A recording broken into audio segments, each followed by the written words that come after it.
Hello, welcome. In this video, we're going to be talking about 3x3 systems today.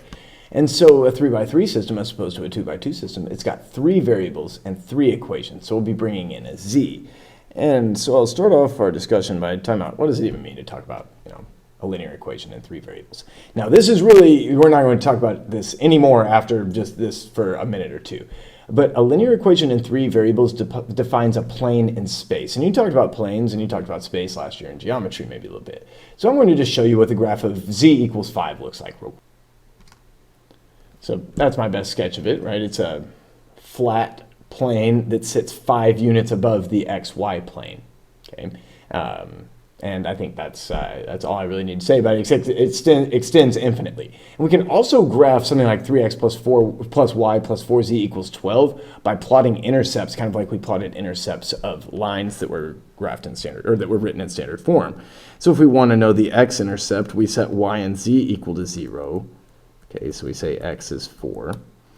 And then we would set x and z equal to 0 to find y, and y is going to equal 12.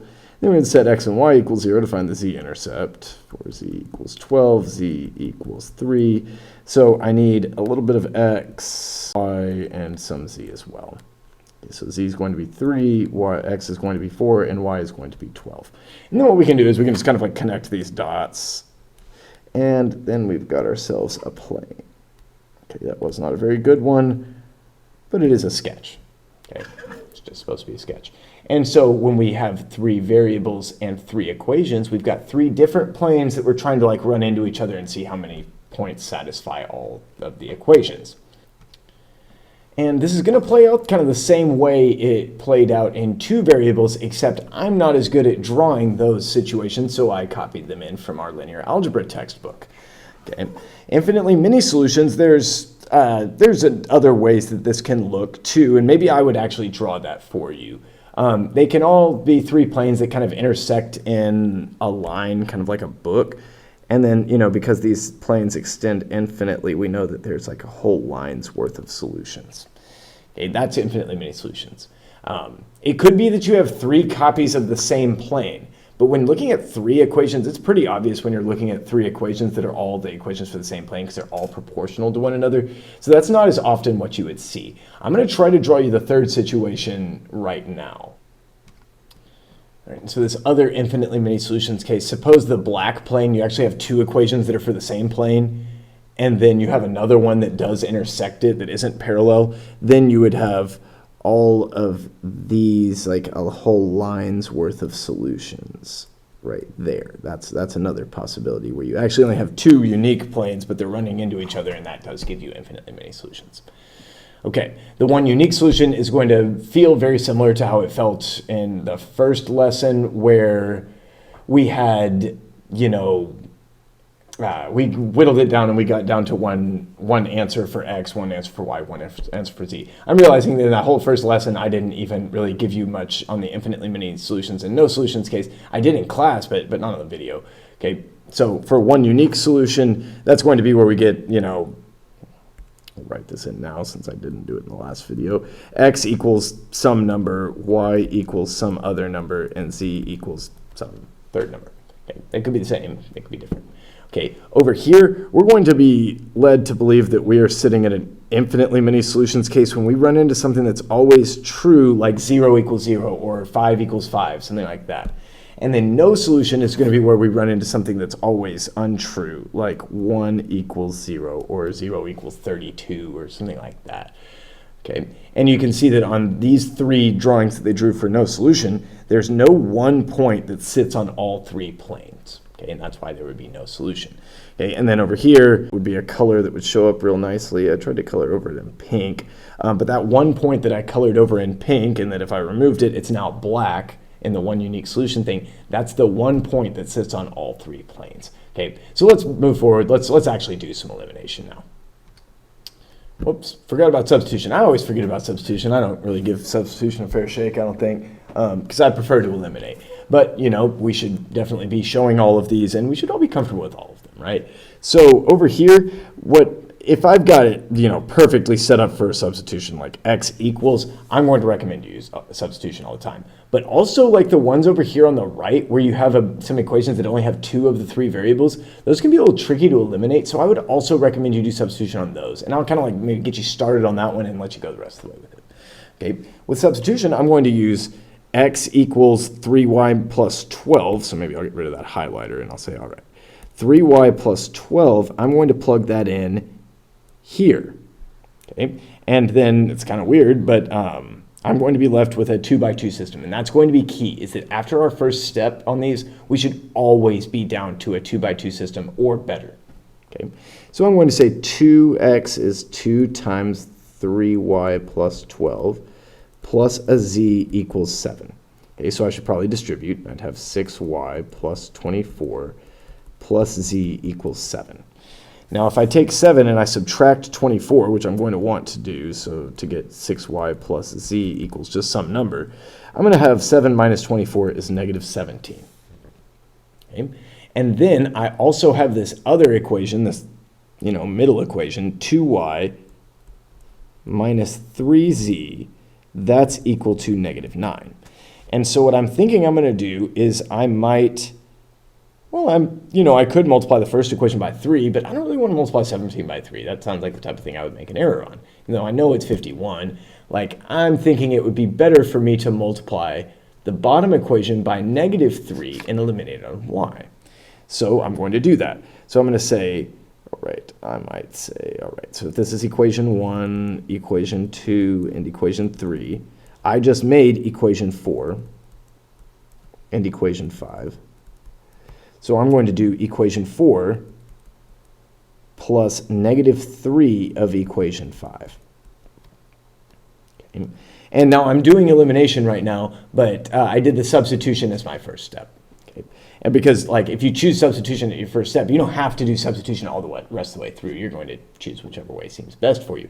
Now, I could have taken equation 4 and solved for z out of it, and that might have been the thing to do. And if that's what you wanted to do, that's what you should do, right? I'm still emphasizing you to do whatever technique seems most logical to you. Okay, but equation 4 was 6y plus z equaling negative 17, and negative 3 of equation 5 is negative 6y plus 9z equals positive 27. Okay. Now I'll add these together. I'll have no y's, 10 z's equaling 10. Okay, that, when I divide both sides by 10, that's going to tell me that z is going to equal 1. Looks like I'm going to need some more room. Okay, once I get the first variable discovered, I need to go back to my 2x2 system, and I'm just going to highlight in gray the 2x2 system, okay, when I got it down to there. Now I'm going to go back to those to find the next variable. So I've got z, I should be able to use the gray system to find y. Okay. And so I'll go over here and I'll say, all right, I'm going to use maybe 6y plus z equals negative 17. And I will, just to show you where that came from. Then I will substitute z equals 1. So 6y plus 1 equals negative 17. I'll subtract 1 from both sides, and I'll get 6y equals negative 18. I can divide by 6 and see that y is going to be negative 3. Okay. Now I've got z equaling 1 and y equaling negative 3, so I need to go back to my original equation. If I use substitution at the beginning, I should have a formula for that last variable, right? And I'm going to use that formula to get that last variable value. So x equals 3y plus 12. And, well, I've got y, it's negative 3. So negative 9 plus 12 is going to be 3. Okay, and then just kind of like before, I'm going to display my solution as a point where x is 3, y is negative 3, and z is 1. Okay. Now, for this other one, I'm going to get you started for substitution. This one isn't perfect for substitution, but in some ways it is. These ones that have 2 variables present, 1 variable missing, I recommend using substitution on these. So what I'm going to do, I'm just going to pick one that I could solve for, and I think it's going to be that z right there. So I'm going to take this, and I'm going to solve for z, but I guess subtracting 2y from both sides. And then I'm going to get at z by dividing by negative 1. So I'm going to have to divide everything by negative 1. And so that would be 2y plus 3. Okay? Then from here, you're going to use that for substitution. Try this on your own. See if you can do it. You might think, it's too soon. I'm not ready to try this on my own. You are ready. Try it. See if you're doing it right. I'm going to pause the recording. You should pause the video, work it yourself, and then check your answer against mine, which will pop up in 3 to 5 seconds.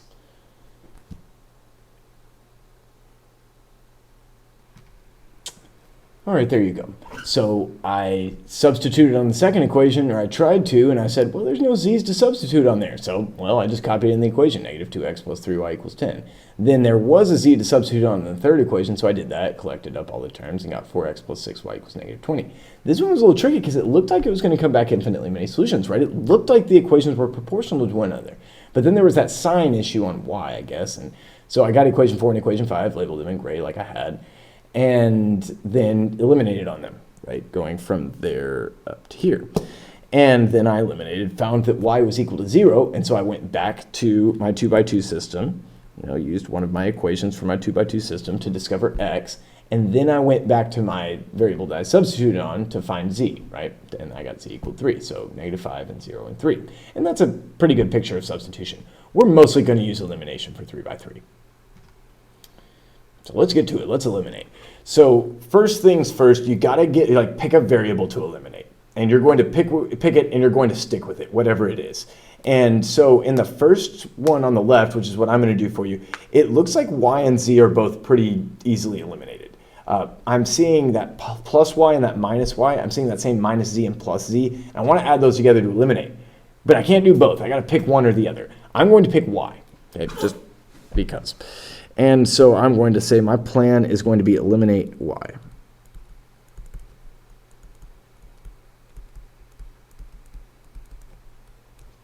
Okay, and so I'm going to do that by adding the first equation to the second equation.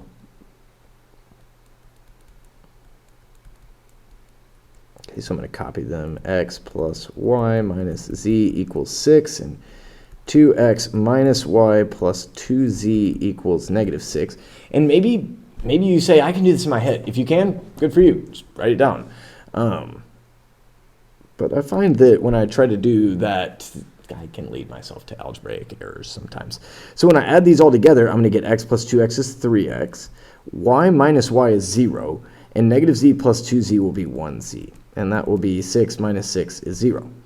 Okay, if I want to get rid of the 2y down here, I'm going to need 2 of equation 2, and I'm going to add that to equation 3.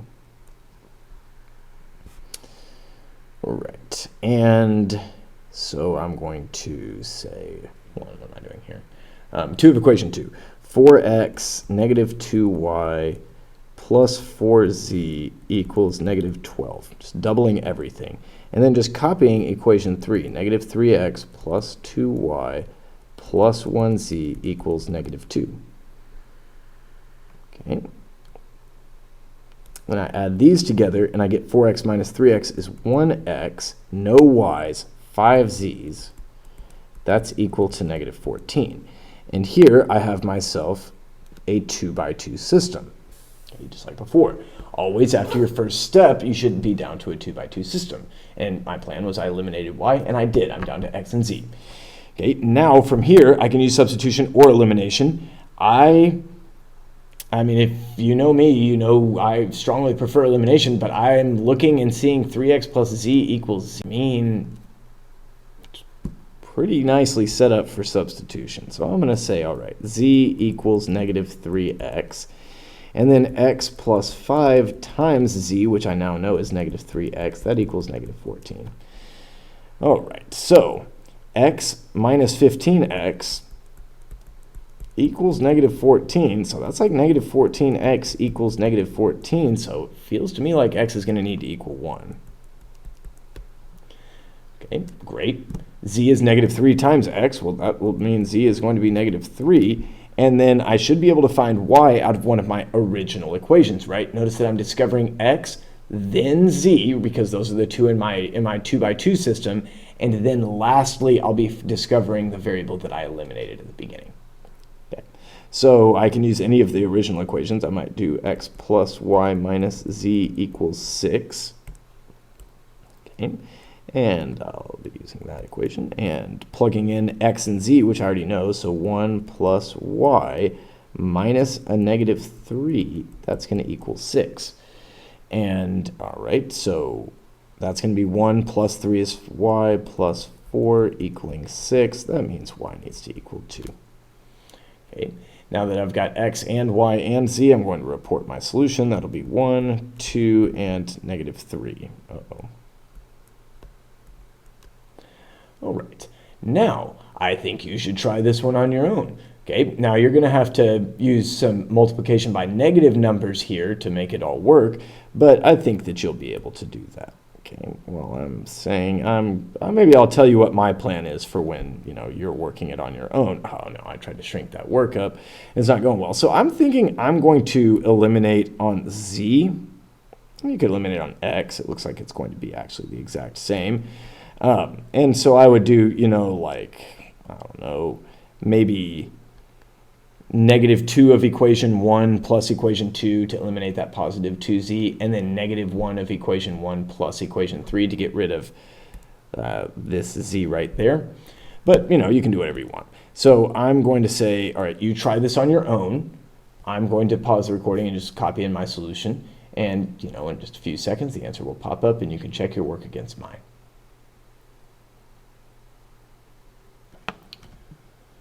All right, so I forgot that this one comes back no solution. If I had remembered, I might not have told you to try this one on your own, but I think that's good, right? That you ran into some problems. Okay, you do elimination, at least if you eliminated like I did and you eliminated on x, you got y equals negative 3 and then y equals negative 1. Okay, and if that happens, then that's evidence of no solution. I'm going to show you another way that you would probably run into this, right? And that would be by maybe eliminating z. So if you had done, I'm going to just actually zoom in just on this one right here. Okay, great. If I had done, let's say, negative 2 of equation 1 plus equation, oh, no, never mind. If I'd done the same thing, because the first and third columns are exactly the same, it would have played out the same way. Pardon me. I was thinking of a different situation. Okay, so if we see that, really what we're doing here is we're saying, okay, I've got y equals negative 3 and y equals negative 1, or 0x plus y. And if I was to subtract these equations from another, just to do elimination or something, I would get 0 equals negative 2, which is how I would know no solution. So if you were looking at that and saying, hey, I'm not seeing 0 equals something not 0, something is flagrantly false, why is that no solution? It's really because of that. Okay, so there's a no solution situation. Okay, another example, and you see these sometimes where they've got, it's kind of like cascading down, where one of the equations has 3 variables, one of them has 2, and one of them just has 1. And so when this is like best case scenario for us in 3x3s, and so I just wanted to make you aware that this can happen as well. If we get z equals 4, we're going to take that and we're going to plug it right back in there and find the value of y, and then we're going to take those values and plug them into that top equation. So I'm going to say, all right, 4y plus 2z is going to be 8 equals 20. So that's 4y equals 12 and y equals 3. Then I'm going to go back into that equation, and with y equals 3, I'll plug in there, and I will take this over here, and probably need to give myself some more room. X plus 3y is going to be 9, plus 4z is plus 16. That's equal to 20. All right, so this is x plus 25 equals 20. So that must mean that x is a negative 5. So I've got a solution of negative 5 and 3 and 4. Okay, so I guess that was a little bit of substitution, but that's a type of system that we see sometimes, and hopefully you'll see it on your homework or something, and it's kind of a best case scenario. It makes it really easy for us to solve. All right, now let's do a quick situational problem. 3 numbers add up to 7. So maybe I'll call them, I don't know, x, y, and z. So x plus y plus z is equal to 7. Twice the second number, that's 2 times y, added to the third number equals the first. Okay? The first 2 added together comes back 8. What are the 3 numbers? Okay, well, I've got a couple of these that are just having two variables in them, or really x equals 2y plus z. I want to use substitution, right? I see that x equals 2y plus z, and I want to substitute here and there. Okay, so I can do that. Okay, I'll say 2y plus z plus y plus z, right? Because the 2y plus z just represented that x in highlighter. That's going to add up to equals 7. And I'm going to need to give myself a little more room than that. That equals 7. And then I'm going to kind of clean that up a little bit and say that's 3y plus 2z. That's equal to 7. That will be one of my two equations in y and z.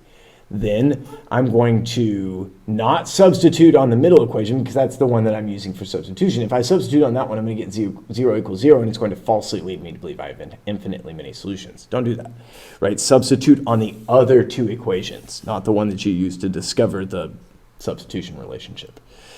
Okay, so x is 2y plus z plus y, that equals 8. Okay, so that's going to be 3y plus 1z equals 8. And now I have a two-variable, two-equation system. I will be able to solve that down for one of them. Okay, so 3y plus 2z equals 7. I think this is one that is going to be easy enough that I will be willing to subtract one equation from another, right? It's not too risky. Okay, I don't usually do this, but 3y minus 3y is no y's. That's nothing. 2z minus z is 1z equals 7 minus 8 is negative 1. Okay, then I'm going to go equations in gray. Maybe 3y plus z equals 8. So 3y plus negative 1 equals 8. So I'll solve for y by adding 1 and dividing by 3. And then I'll go back to my formula for x. Right, so I used one of the 2 by 2 equations to find the second variable, and then the original substitution equation to find the last one. So x equals 2y plus z. Okay. So x is going to equal 2y is going to be 6 plus negative 1, that's 5. And, you know, since I've got my answers, I think, let's see, do they all add up to 7? Yes. Twice the second number, 6, added to the third number does equal the first. Yeah. The first two added together is 8. Yes, works. Okay, check my answer. I'm confident. Okay, now let's talk about infinitely many solutions. Okay, so I'm just going to tell you that this one's going to come back infinitely many solutions. And just so we're expecting that from the outset. So we're going to need to put together a plan. And I kind of, you know, we could eliminate on x, but I kind of like the look of eliminating on y because I've got 3 and 6 and 9, and those are, you know, all nice multiples of each other. So I'm going to start off with maybe multiplying. Now I'm going to label my equations first. Equation 1, equation 2, and equation 3. Okay. If I'm going to eliminate on y out of the second equation, I probably should multiply the first equation by negative 2, so I have plus 6y and minus 6y. So I'm going to do negative 2 of equation 1, and I'm going to add that to equation 2. Okay, so I'd have negative 2x plus 6y, negative 2z equaling negative 8. And then equation 2, I'm just going to copy directly, 3x minus 6y plus 9z, that's equal to 5. Okay, and then I add these together and I get 1x, no y, and 7z. That's equal to negative 8 plus 5 is negative 3. Okay. Now if I want to get rid of that negative 9y, I'm probably going to need to take the first equation and multiply it by negative 3. So I'm going to add those two together. Maybe give myself a little more room. And okay, negative 3 of equation 1 is negative 3x plus 9y, negative 3z equaling negative 12. And equation 3 is 4x, negative 9y plus 10z equaling 9. And I go and I add these together and I get 1x, no y, positive 7z equaling negative 3. Okay, so these are my this is my 2 by 2 system, right? So if I was to go put them together, I'd have x plus 7z equals negative 3 and another x plus 7z equals negative 3. So if I went to, like, I don't know, subtract this, the fifth equation from the fourth, I would have, okay, I'd have 0 equals 0. And that's how I would know infinitely many solutions. So what I'll tell you is that you can have 0 equals 0 after subtracting two equations from, or, like, you know, adding two equations together in 3 by 3. And that cannot necessarily mean that you have infinitely many solutions. You could actually be sitting in a no solution scenario. Now, that will be, I'll go and I'll show you what that would be. Actually, no, that would be just two parallel planes where one was, two of the equations were the same plane and one was a parallel one. They never intersected. But that won't happen to you in my class in Algebra 2. That's more of like a linear algebra type situation that we need to be aware of. Okay, and so that's infinitely many solutions. You know, I'm already at 25 minutes, but I want to do another no solution that comes back kind of in a more typical way. And I've got one right here, so I'm just going to pull it in and do it real quick as we wrap up. All right, so this last example I've got for you, it's going to come back no solution. I just want to show you very clearly about what that looks like because I neglected that in the first video, right? So I'm going to go over here and I'm going to say, all right, I'm going to put together a plan. And I think my plan is going to involve eliminating b. Because I've already got one negative and two positives, I can multiply equation 1 by 2 and by 3, and that it won't be hard. So I'm going to do 2 of equation 1 plus equation 2 to get rid of that 2b in the middle there. So I'd have 4a minus 2b and 2c equals 2. And then copying in equation 2, a plus 2b minus 4c equals 3. Add these all together and I get 5a, no b's, and negative 2c's equaling 5. Okay. Then if I want to get rid of the 3b in the bottom middle, I'm going to take 3 of equation 1 and add that to equation 3. Okay, so it would be 6a, negative 3b, positive 3c equaling 3. Just barely visible to you. And then equation 3 is going to be 4a, positive 3b, negative 7c equaling negative 8. All right, yep. And then I'm going to add them together. I get 10a, negative 4c equaling negative 5. Okay. So here's my 2 by 2 system. I'm proposing that this one's going to come back with no solution. So what I might do is if this is equation 4 and this is equation 5, maybe I want to get rid of the a's. So I'm going to take equation 4 and multiply it by negative 2. So it would be negative 10a, positive 4c equaling negative 10. And then I'll just copy in equation 5 because it's already got positive 10a, negative 4c equaling negative 5. And then, okay, you know, when I add these all together, I'm going to get 0 a's plus 0 c's, that's got to be 0, equaling negative 15. That's always going to be false. So I know that there is no solution. And this, even more than the 2 by 2s, is the type of thing that you can spend 28.5 minutes do this on video, but there is no substitute for you going and grinding through these problems yourself, making the errors on your own early so that you can work these with confidence later on. Okay, we're going to spend a couple of days working on this in class, and so you just need to practice and dedicate yourself to the practicing, accept that there are going to be times where you slip up, and you're going to have to start over from scratch, and that's okay, right? Because we're just trying to improve here. Okay, that's all I've got for you for now. Thanks for watching.